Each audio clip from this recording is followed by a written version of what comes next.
Trey Hendrickson is going to be a Bengal this season, but that might be it. Let's react to Trey Hendrickson's new deal with the Bengals, what it means for this year, what it means for the future, right now on Cincinnati Bengals Talk.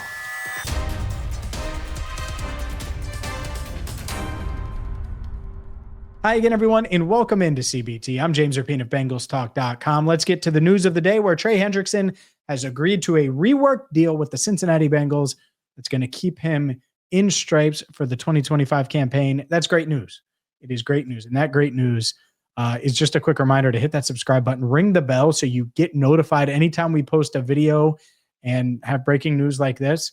And also check us out. Take us with you on the go. Amazon, Apple, Spotify, wherever you get your podcasts. So let's dive into this news. And I got to be honest with you. When I first saw this news, I was like, really? They agreed to just a reworked one-year deal. And what this does, ladies and gentlemen, is this paints the road, paves the road, paints the path, however you want to say it, to the Bengals and Trey Hendrickson splitting up. That's what this is. Now, there are forks in roads that could change it, and maybe they stay together.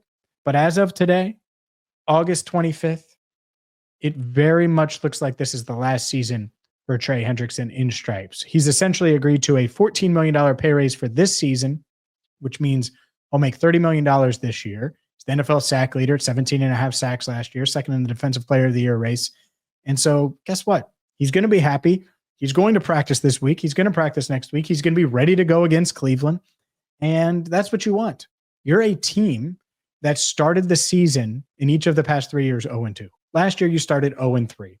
Zach Taylor sat in his office at Paycor Stadium in January after firing Lou Anarumo and multiple other coaches and said, we have to start faster. That was January. Now it's August. It's been more than 7 months. And so you want to start fast. You don't want distractions. You don't want your best player on defense to not be out there. So all of those things are great news for the Bengals. And maybe they think this in general is great news because they get out of the trade business after this year. Let me explain. The Bengals signing Trey Hendrickson to a $30 million contract. They could still use the franchise tag on him next year. That could happen. And I'll explain why they would do that coming up. But what Trey's camp is banking on, what Trey Hendrickson and his agent Harold Lewis are banking on, is the Bengals, they view it as too big of a cap hit. They let him test free agency. And so now he can get a raise this year. He can play well, test free agency, get that long-term deal, get that long-term security that he desires, that he's coveted for years and years and years. Okay. Maybe it is that simple. And by the way, if you're the Bengals, you love that because you're in win now mode and you want Trey Hendrickson to get a lot of sacks because it helps you win games. Makes a lot of sense, right? Here's where things get a little hairy. The Bengals didn't agree to give Trey a no tag clause. They can still use the franchise tag on him. It is a little complex, and you'll look up different things out there. Like if you look up franchise tag for the 2026 season for defensive ends, and I made the mistake of doing this, it's like $26 million. Well, Trey Hendrickson isn't going to make $26 million if the Bengals tag him next year. In fact, he will make $36 million minimum. And I was talking to a few people inside the league, and Jake Lisco, my broadcast partner on Locked On Bengals, was as well. It sounds like it could be $39 million. So at minimum, it's going to be $36 million, but it could be $39. And now you're pushing a franchise tag of nearly $40 million. Really, the only scenario where the Bengals franchise tag Trey Hendrickson in that scenario would, one, be to trade him because they have a deal in place, which is reasonable for most franchises, especially if he plays well this year, or two, because they are close to a long-term extension and don't want him to get to free agency. I can't see that being the case with the Bengals. So what's interesting here is the path is leading to a breakup. Trey plays well. The Bengals excited about that because it helps them win now. And then when push comes to shove, that cap number for the franchise tag could be $39 million. And even though the Bengals are scheduled to have, as of now, $64 million in cap space next year, unless you have a deal in place, a trade in place, really, really hard to say, all right, we're going to look Trey in the eye and tag him for $39 million, knowing all the drama, knowing all the stuff that comes with the uncertainty around his future. And there would be interviews, there would be discussions, there would be talk. And so if you don't want to go down that road again, but you want him on the team this year, well, this is the path to do it. Because all the Bengals have to do now, they have plenty of cap space this year. Keep Trey on the team and let him test free agency and get a high-end compensatory selection in 2027 if he does sign elsewhere. I hate that idea because that impacts what they do or don't do in free agency.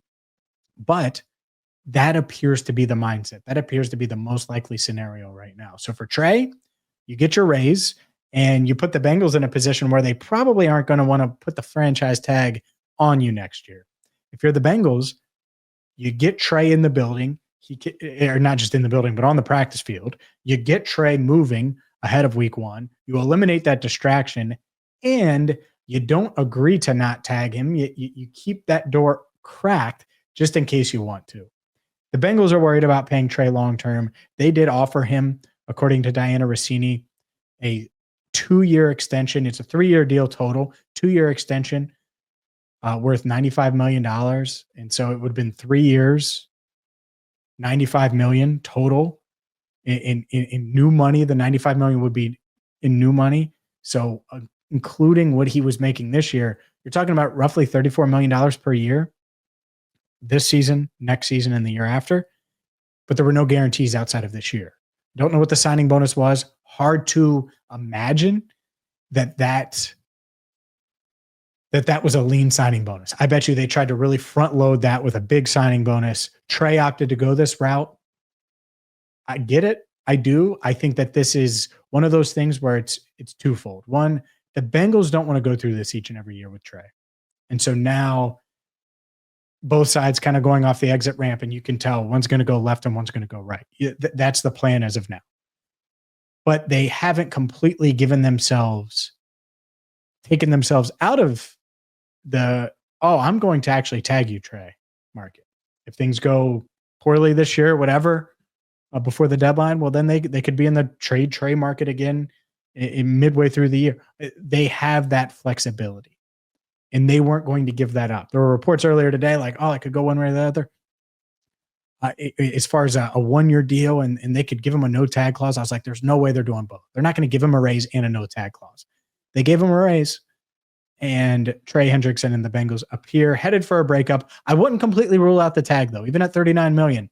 But if that's going to happen, and there is the franchise tag deadline, all eyes on it already, March 4th, 2026 at 4 p.m. is the franchise tag deadline. Bengals, if you're going to do that, let's say Trey has 20 sacks this year, and you're going to use the franchise tag with the idea of trading Trey Hendrickson. Fine. I get it. I would get it, by the way. I would understand it. 31 years old. He would have a lot of value in Indianapolis. That's when you need to be having those conversations at the combine. We'll see if it gets that far. But interesting decision by Trey. Interesting decision by the Bengals. Regardless, though, 91 is in stripes this season. Makes a lot of sense. We'll see where it goes from here. But overall, it does feel like a disappointment. No doubt. Disappointment that they didn't get him done long-term. Disappointment that now we're talking about, all right, well, how do you replace him next year? It opens up a whole nother can of worms and it kicks the can down the road. And something tells me this won't be the last time. Even though I do think the most likely scenario is a breakup in a few months after this season, something tells me this isn't the last time we're going to be having this conversation about Trey Hendrickson. For more, make sure you check us out, bengalstalk.com. Hit that subscribe button on YouTube. 58,000 people already subscribe. Join the Cincinnati Bengals Talk movement. And until next time, for Andrew Fox Miller, I'm James Rapien. Thank you so much for listening and watching to Cincinnati Bengals Talk.